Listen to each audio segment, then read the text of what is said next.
Greetings, Americans. We continue our review with Unit 6, which is on the Mexican-American War and the events leading up to the Civil War. I'm looking at the review guide here, and I'm looking at question 1. Compare the foreign policies of Thomas Jefferson and James K. Polk. To what extent did their policies strengthen the United States? Well, as for Jefferson, he purchased the Louisiana Purchase from France in 1803. He strengthened the Navy and sent it to protect American shipping in the Mediterranean Sea, and he fought the Barbary pirates. He tried to keep us out of war with France and England with the Embargo Act, followed by the Non-Intercourse Act. This kept us out of war during his term, but did not end impressment of sailors, and it created an economic depression along the coast of the U.S., especially in the Federalist stronghold of New England. As far as James Polk, he threatened war with England over Oregon, but settled for a peaceful division along the 49th parallel. He provoked war with Mexico over the Texan border. The Mexican cession ceded by Mexico in the Treaty of Guadalupe Hidalgo gave the U.S. the Southwest. Question 2. What were the principal causes of both the War of 1812 and the Mexican War? Were the principal causes of both the War of 1812 and the Mexican War to be found in Western needs and demands? Well, as far as the War of 1812, Western war hawks wanted to seize Canada. By the way, invasions of Canada did fail during that war. They wanted this arguably out of greed for more land and a feeling of manifest destiny. Some argue feelings of nationalism and revenge for the British seizing U.S. sailors and anger at the British stirring up hostile Indians along the frontier. As far as the Mexican War, many Americans believed in a manifest destiny that God intended America to stretch from ocean to ocean. Land hunger and greed in the Mexican War resembled the Western desires of the War of 1812 to annex, to take over Canada. The U.S. during Polk's term did gain Oregon and a favorable Texan border and the Southwest. It should be noted that many Northerners who voted against the Mexican War argued that this was caused by Southerners wanting a big land grab to expand slavery into Mexican territory. You should know that the Mexican War, or the Mexican-American War as it's sometimes called, was a controversial war. This was not popular in the North. And the most famous opponent, well, the opponents, we've got Henry David Thoreau, who goes to jail overnight, and he writes this document called the Civil Disobedience, arguing that we should oppose unjust wars. And Lincoln, in his spot resolution, wants to know exactly where American soldiers died defending American soil as Polk sends our army into Mexican land.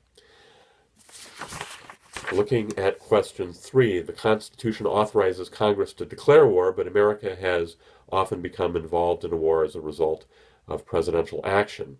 And they want you to look at Madison and Polk. Well, Madison discontinued America's embargo against England and France and asserted U.S. freedom of the seas regarding trade as a neutral.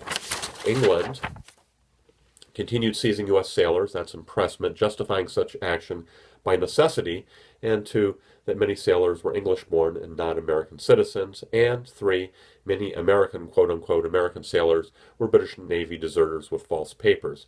Madison's hand arguably is forced by Britain. We go to war against our will here. James K. Polk. Under Polk, Texas was annexed by Congress. Polk then argued with Mexico over the Texas border. He sent soldiers into disputed territory, leading to a Mexican attack on U.S. soldiers. Polk claimed Americans were killed on U.S. soil. Lincoln's spot resolution demanded to know exactly where this attack took place. Mexico's hand was forced by Polk. It could be argued here. Jumping down to question 5, we're going to skip 4 for right now. To what extent did the debates about the Mexican War and its aftermath reflect sectional interests of New England, the West, and the South? Well, as far as New Englanders, they did not want the spread of slavery into the newly acquired Mexican territories. They pushed for an end to the slave trade in D.C. and for California to enter as a free state. These were 2 of the compromises in the Compromise of 1850. Originally, the Wilmot Proviso proposed no slavery anywhere in the new territories at all, but the Wilmot Proviso did not become law. Later, New Englanders opposed the 1854 Kansas-Nebraska Act, which erased the 3630 line of the earlier 1820 Missouri Compromise. This change allowed slaves to be brought into Kansas and to Nebraska if the settlers in the territory voted to allow it. This is called popular sovereignty. This was the formula used in the Southwest as part of the Compromise of 1850. Conflict in Kansas led to bloodshed called Bleeding Kansas. The New England Emigrant Aid Society sent settlers and guns to Kansas, and the guns were nicknamed Beecher's Bibles because they were put in cases that were stamped Bibles. As far as Westerners, California wanted statehood after the Mexican War, and they got it in 1850 in the Compromise of 1850. Westerners and Midwestern railway investors wanted a railroad built from Chicago and supported the Kansas-Nebraska Act of 1854, which repealed the limits of the Compromise of 1820. The sponsor of the Kansas-Nebraska Act was Stephen Douglas, a senator from Illinois, and Illinois, for our purposes here, can be considered a western state. Thing to note here, there are two compromises, and they're different. 1820 is whether Missouri comes in as a slave state or not, and that has the 3630 line, and Maine coming in as a free state. The Compromise of 1850 is after the Mexican War, different situation. Southerners, in the Compromise of 1850, the South got two wins. They got popular sovereignty by settlers to decide whether a territory / new state would have slavery or not, and two, a strict fugitive slave act that obligated the federal government to assist in the capture, the hunt for, and the return of runaway slaves.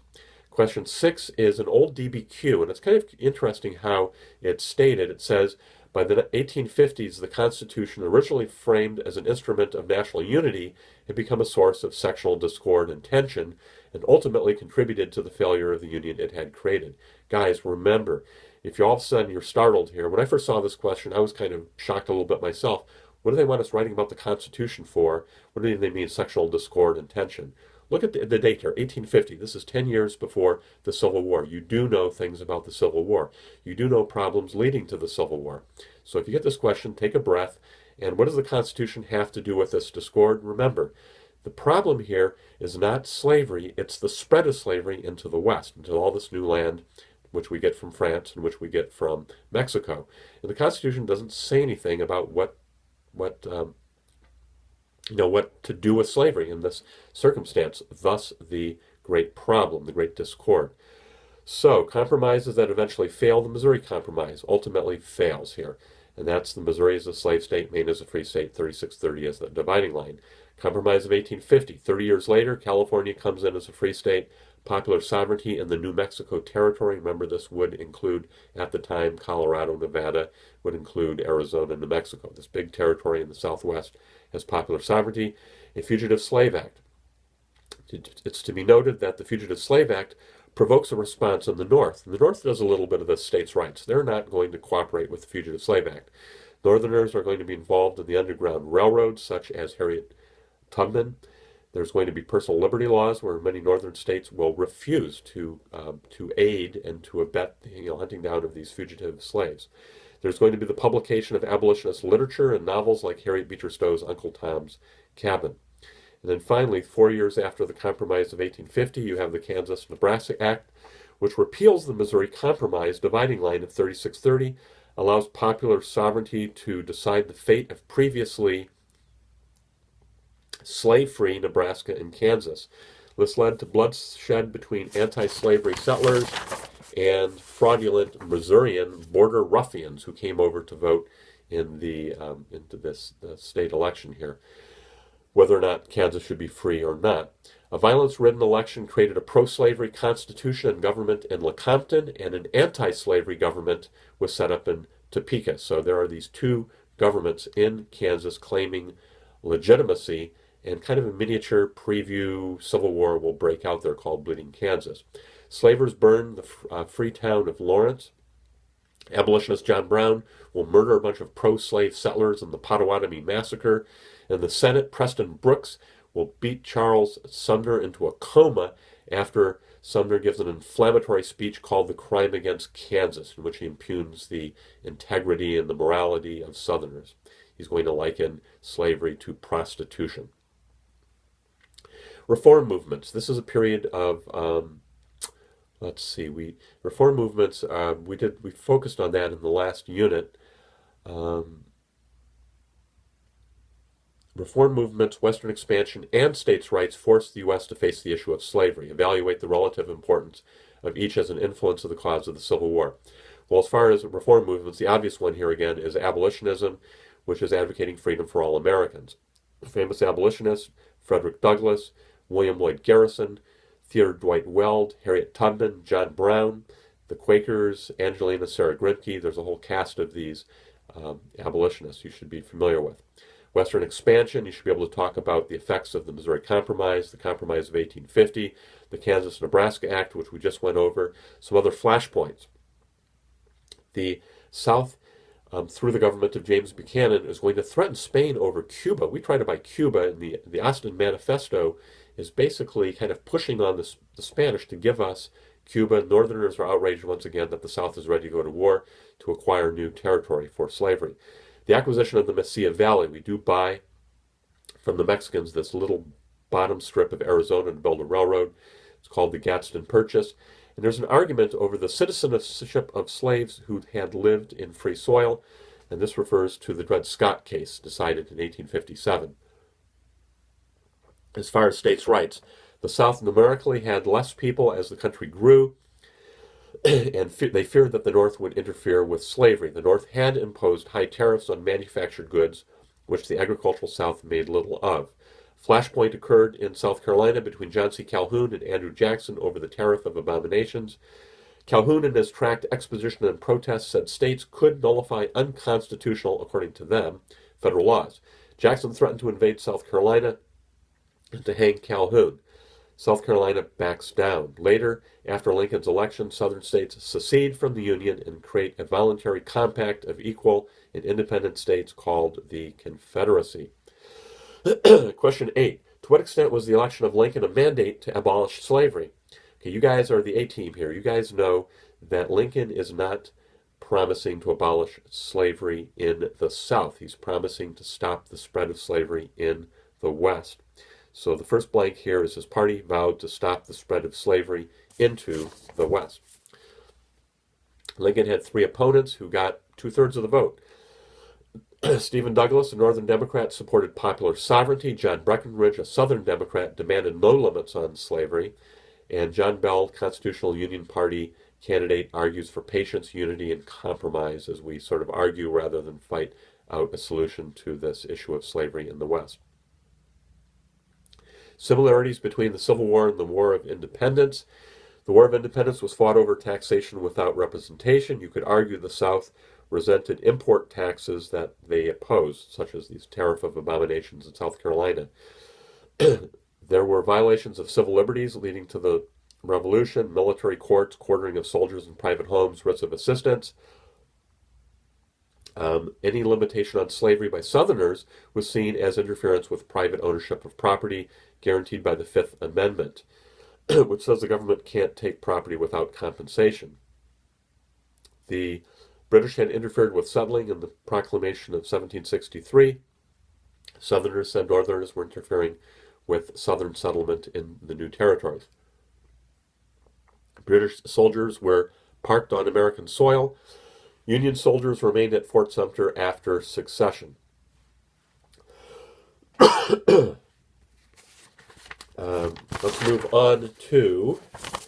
Let's jump on to question. We're going to skip around a little bit here.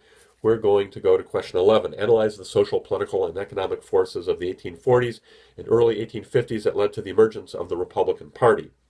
Social causes, abolitionism. Guys like Douglas and Garrison. That's Frederick Douglass, not Stephen Douglas. Get those two guys straight. Stephen Douglas is the guy who pushes through the Compromise of 1854. Frederick Douglass and Garrison, abolitionism is one of the instigators, one of the things that pushes the eventual creation of the Republicans. Harriet Beecher Stowe, in her popular book, The Second Great Awakening, which motivates Christians to oppose slavery. All of these create sentiment to stop the spread of slavery in the West. Political. Republicans formed specifically in response to the 1854 Kansas-Nebraska Act. That's really the backbreaker in this whole string of conflict. Republicans opposed the expansion of slavery. They combined with remnants of the Whig Party, Free Soilers, Know-Nothings, as well as disgruntled Northern Democrats. Kansas erupts into conflict called Bleeding Kansas. In 1856, the first Republican candidate will get 1/3 of the vote, and that's Charles Fremont. He's going to lose, but Lincoln will win in the next election. There's anger over the gag rule that prohibited debate on slavery in the House of Representatives. There's anger over the Southern demand to expand slavery into land taken from Mexico in 1848. There's anger over the Fugitive Slave Act created in the Compromise of 1850. There's anger over the failure of the Wilmot Proviso. There's anger over the Compromise of Popular Sovereignty. There's active resistance to slave catching, and there's the personal liberty laws and the creation of the Underground Railroad.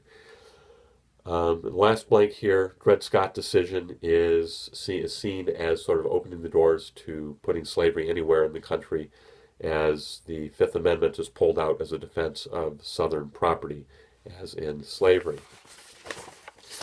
Republican economic beliefs supported free labor and saw slavery as degrading white labor, and they saw the Southern economy as stagnant and decadent. The North championed the values of an individual strong work ethic and social mobility. Keep in mind, many Northerners are not against slavery because it is evil and wicked.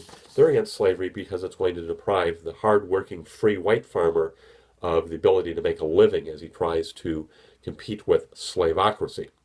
Republicans supported economic development. They supported a railway to the West Coast. They supported high tariffs. They supported a Homestead Act, all things that the Democratic Party resisted as something that would spread the power of the Republican Party. The Republican Party does build the Transcontinental Railroad, sets up high tariffs, passes the Homestead Act, all during the Civil War. Also, Southern agriculture was in opposition in some readings of history to the Northern industrial system and the free-held Midwestern farms. Excuse me. Question 12. Analyze the tension between Roman Catholics and Protestant-born, native-born Americans from the 1830s to the 1850s. Well, politically, Irish and German Catholic populations grew in eastern cities, and they were accused of drunkenness and stealing elections. Protestants argued that Catholic authoritarianism threatened the Republic, and this public school movement arguably was created to Americanize immigrant kids. The American Party, better known as the Know-Nothings, ran candidates in the 1850s to oppose immigration. You can look at some of the stats on your review sheet. Economic tensions, poor immigrants fleeing the Irish potato famine settled in cities, and you had the growth of slums, you had the taking of low-paying jobs and competing with native-born Americans for employment, driving all wages down. Religious, the Second Great Awakening was led by evangelical Protestants that opposed Catholicism. Many Germans and most Irish were Catholics, so to oppose immigration was to oppose Catholicism, or vice versa. Catholics by 1850 became the largest religious group in the United States, ahead of Baptists, Methodists, Presbyterians, and Congregationalists. Catholics resented the Protestant domination of public schools and the use of the King James Bible, and they felt that the public schools were really, in one sense, Protestant schools. Temperance advocates were alarmed by Catholic drinking. Catholics were less likely to respect a sober, somber, serious Sunday, were more likely to celebrate, to visit, to picnic, to play, to imbibe. Drinking was part of celebration and relaxation. So you had all these flash and clash points between Protestant, native-born Americans and the newcomers here. Analyze the impact of the market revolution. The market revolution refers to the effect of industrialization and new farming techniques in the early 1800s. Excuse me again here. I'll just fill the 4 blanks here, and you can read the rest of this yourself. First blank is cash crops. Second blank is textile mills. Next blank is Waltham, Lowell Mills in Waltham, Massachusetts, and farm girls. And there's one more blank here, cities.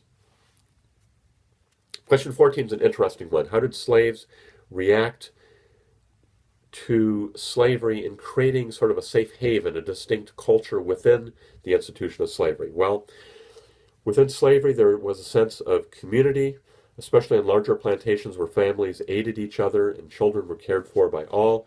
Because of forced family breakups, slave owners did sell slaves, of course. Children were cared for most often by mothers, creating a female-centered household tradition that persisted long after slavery. Slaves did run away to find family members. As far as music, slaves brought over stringed instruments such as banjos, mandolins. They adopted the fiddle. The African tradition of clapping and using free body expression movements and singing and dancing, these things entered the black churches. Gospel hymns and spirituals became expressions of resistance and protest. It became sort of offerings of hope in the midst of suffering. Oral tradition, stories like Brer Rabbit, this has African roots. It taught lessons of surviving under oppression, of being wily and savvy in the face of brute force. Slaves did adopt Christianity, but disregarded the master's teaching on obedience and focused on Christianity as a message of liberation. For example, the book of Exodus focused on the flight of the Jewish slaves from Egypt. So Jesus, of course, is seen as the ultimate liberator, but the Old Testament is sort of mined for God on the side of those who are being oppressed. And they look at Jesus ministering to the poor. Jesus, somebody who's not on the side of the rich and on the side of the oppressor. Another question here on immigration, question 15. Jump down to the section here on the Irish. The Americans considered the Irish as a refugee population, which they were. They came impoverished because of a potato famine in Ireland due to limited resources. They didn't settle on distant farms, but they hunkered. They got sort of stuck in places like Boston, New York City, and Philadelphia, the eastern seaboard towns, Baltimore, and such. They were heavily employed in laying railway tracks, digging canals, working in factories. Many Irish women worked as maids. The Irish encountered considerable job discrimination and especially resented competition with free, poor blacks.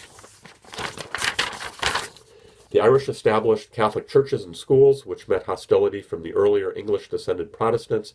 The Democratic Party was most open to the Irish, and the Nativist Know-Nothing Party was established to stop Irish immigration. The Germans settled both in Midwestern farms and also in the cities, and there was more diversity within the German population. The Germans came over with a better education in general. There were Catholic and there were Lutheran Germans. Many set up their own churches and schools, and the idea of kindergarten, this child education, that has a German root to it. Question 16, in what ways and to what extent was industrial development from 1800 to 1860 a factor in the relationship between northern and southern states? Well, industry grew in the north, and the South became dependent on northern manufacturers as well as shipping and banking and middlemen. Southerners depended more on the export of cash crops than did the North, of course, and the South nicknamed the value of their cash crop cotton as king cotton. With more industry, the Northeast and the Old Northwest were better connected by transportation networks, increasing the isolation of the South from other regions. Immigrants from overseas were drawn to the North for work, creating a population disparity, which led to increasing political power for the North in the House of Representatives. Urban populations grew more in the North. Investors focused more on opportunities in the North. Economic issues that could be seen as political issues, Henry Clay's American system, where he's trying to weave the country together with high tariffs, with internal improvements such as canals and railroads in the South and West. This can be seen as a factor in this relationship in the North and the South. The tariff and the 1838 nullification crisis is another one of these issues between North and South in arguments over the essential nature of the Union. The South is going to increasingly argue that the Union is consensual, that it's voluntary, that it's provisional, that it's essentially confederate, that the pieces are more powerful than the whole, whereas the North is going to argue that the Union is not between the states, but rather between the people themselves.